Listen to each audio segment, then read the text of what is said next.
This past Thursday, the Johnson County Commission met, and they decided to begin the funding of a homeless shelter in Johnson County at the former La Quinta Inn and Suites off I-35 and 95th Street. It was a 4-3 vote. One of the no votes was Charlotte O'Hara. She joins us on KCMO Talk Radio.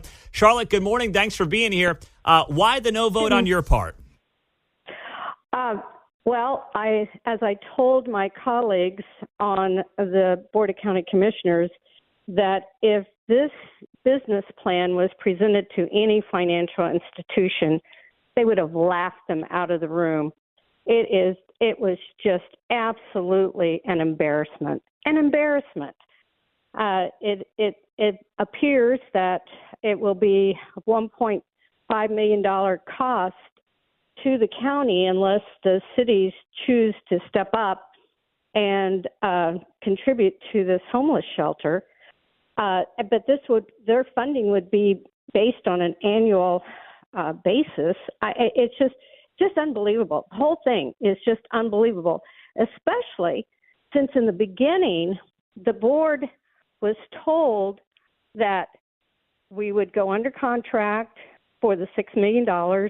And then we had $4 million of HUD money set aside for remodeling, et cetera.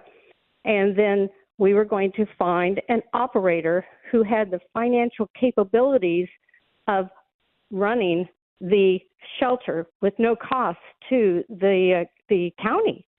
And the whole thing has been totally turned upside down.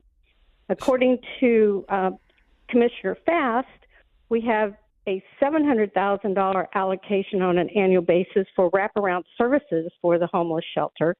And so that's baked into our budget.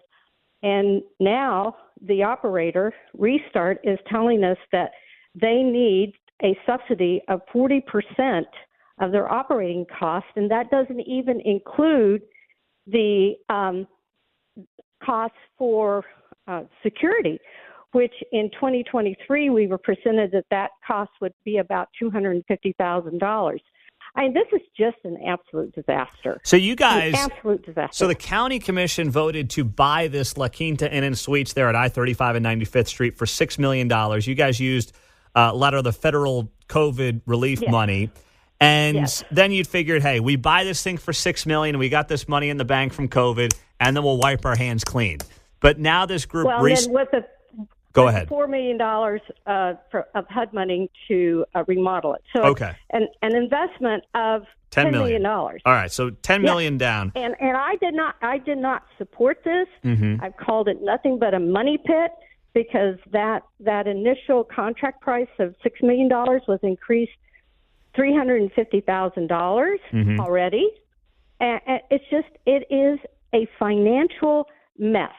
Okay. And, oh, by the way, I-35 and 95th Street, according to stats presented by the Correction Department, 95th and I-35 is the bullseye, the hot spot for drug dealing in Johnson County.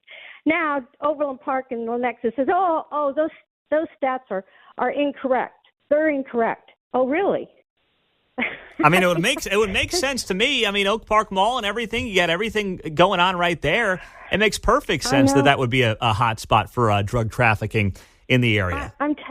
And of course, with drug trafficking comes along human trafficking. I am just in utter disbelief that we are stumbling forward into this.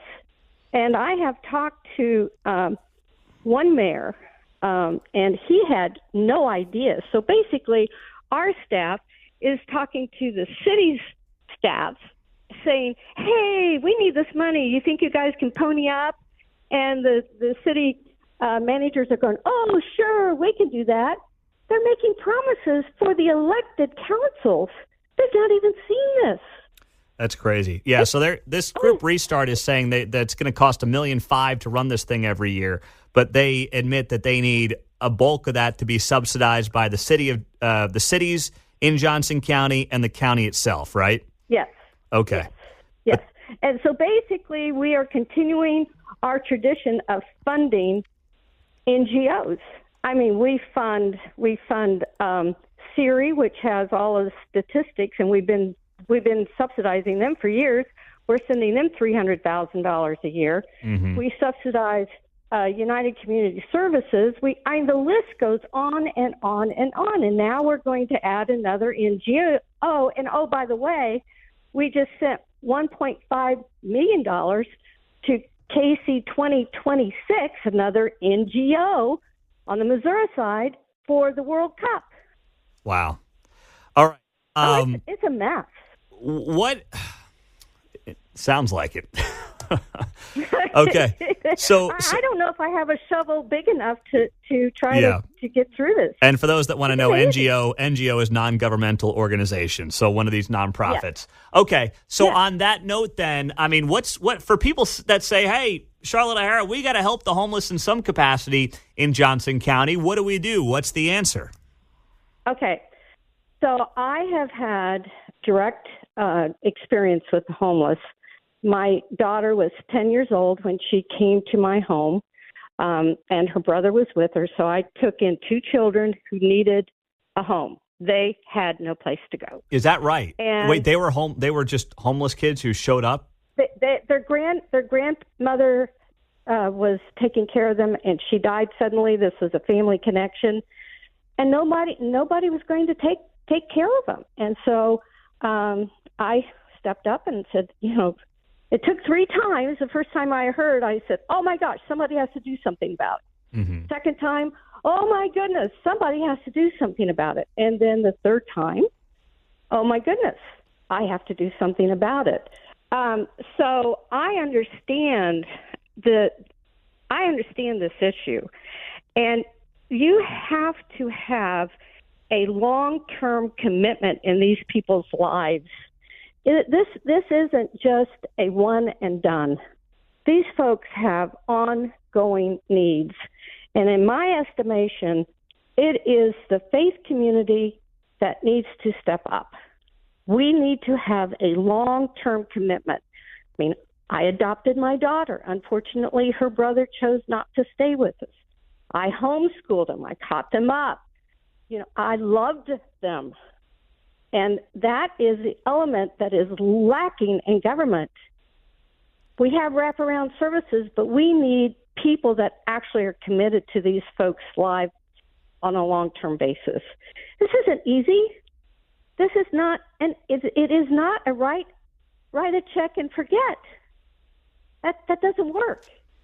Mm-hmm. That doesn't work. Mm-hmm. And yes, we need to have compassion, but we also need to remember that we need to make sure that these people have hope and they have the will to go forward, and that we are there to stand beside them. And the government is never there to stand beside them. That's well said. And I think engaging the faith leaders is certainly a step in the right direction, but for some, it's obviously the answer is always with the government, and we know that's not the case. Right. The good faith community, I told them from the dais. I told them my story. I told them that they needed to step up, that this is a need, but it needs to come from the heart and not from the public coffers. Charlotte O'Hara, Johnson County Commissioner, thank you for all you're doing. Keep me posted on this. Keep us posted on this, and we will talk to you soon. Okay, take care. All right. Charlotte O'Hara on KCMO.